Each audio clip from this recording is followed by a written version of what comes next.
दोस्तों, जहां हमने पिछली कड़ी में वाकया छोड़ा था, वहीं से आज की कहानी और भी दर्दनाक मोड़ लेने वाली है, क्योंकि इस बार सवाल सिर्फ इज्जत का नहीं, जान का था। जैसे ही ज़कवान ज़मीन पर गिरा, फाख्ता बेअख्तियार होकर उसके ऊपर झुक गई। उसकी आवाज़ कांप रही थी। उसने बड़ी मुश्किल से कहा, आह, ये तुमने क्या किया? नौजवान सलीत अभी तक गुस्से में भरा हुआ था। उसने कहा, फाख्ता, बेहयाई की हद हो गई। ले संभल, अब तेरी बारी है। फाख्ता सीना तान कर खड़ी हो गई और बोली, ज़रूर मार डालो, मुझे भी कत्ल कर दो, पर यह क्या कर दिया तुमने? ये कहते हुए उसकी आंखों से आंसुओं की धारा बह निकली। वो नौजवान अरब अब भी गुस्से में था और तलवार खींचे खड़ा था। तभी खून में लथपथ ज़कवान ने उसे देखा और बेहद कमज़ोर आवाज़ में बोला, मैं नहीं जानता तुम कौन हो, पर तुम्हें गलतफहमी हुई है। फाख्ता पर वार न करना, वरना पछताओगे। नौजवान रुक गया। उसने फाख्ता से पूछा, मुझे हैरानी है कि तू इस नौजवान के साथ शहर के बाहर से क्यों आ रही थी? फाख्ता ने मुस्कुराते हुए कहा, काश ये बात तुम हमला करने से पहले पूछ लेते। तुमने अपने ख़ानदान के मोहसिन यानी एहसान करने वाले पर वार किया है। ये गम मुझे कैसे चैन लेने देगा? मोहसिन शब्द सुनकर वो नौजवान चौंक गया। उसने पूछा, मोहसिन? फाख्ता ने जोर देते हुए कहा, हाँ मोहसिन, मैं तो खुश हो रही थी कि तुम मेरी दास्तान और इस नौजवान ज़कवान की हमदर्दी का हाल सुनकर खुश हो गए, लेकिन नौजवान ने घबरा कर पूछा, क्या मैंने जोश और गुस्से में आकर कोई नामुनासिब हरकत की?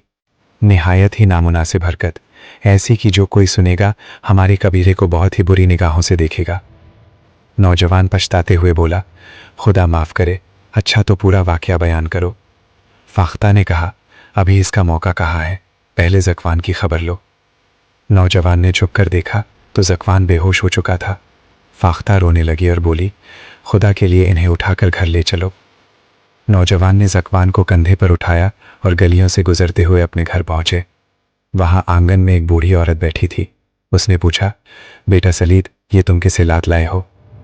वो नौजवान सलीद था जो फाख्ता का भाई था, और वो बूढ़ी औरत उनकी दादी थी। जब फाख्ता ने पूरी बात बताई तो दादी परेशान होकर बोली, मुझे यही अंदेशा था। मूर्ख, ये तूने क्या किया? हाय अल्लाह, अब तेरी जान कैसे बचेगी? सलीद ने कहा, घबराओ नहीं दादी जान, खुदा बेहतर करेगा। दादी ने उसे याद दिलाया, क्या तू भूल गया कि ये इस्लामी हुकूमत है और यहाँ के सांस यानी खून के बदले खून लिया जाता है? सलीद ने कहा, खुदा ना करे कि ये नौजवान मरे, अगर ऐसा हुआ तो मैं खुद को हुकूमत के हवाले कर दूंगा। फाख्ता ने बिस्तर बिछाया और सलीद ने ज़कवान को उस पर लिटा दिया। दादी ने ज़ख्म देखकर कहा, अब खुदा ही इसे बचा सकता है। ये सुनकर फाख्ता का दिल दहल गया। ज़कवान की मरहम पट्टी करने के बाद तीनों ने ईशा की नमाज पढ़ी। चूंकि पूरी रात उसकी दीमारदारी में जागना था, इसलिए दादी ने मौका देखकर ऐलान किया कि आज वो सबको हज़रत हुसैन रज़ी अल्लाह अन्हु के वाक़यात सुनाएंगी। रात गुजर रही थी। ज़कवान की सांसें थमी थमी सी थीं और सलीद की आंखों में पछतावे के आंसू। अब आगे क्या हुआ, ये हम आपको अगले हिस्से में सुनाएंगे। ईमान ताज़ा हो गया है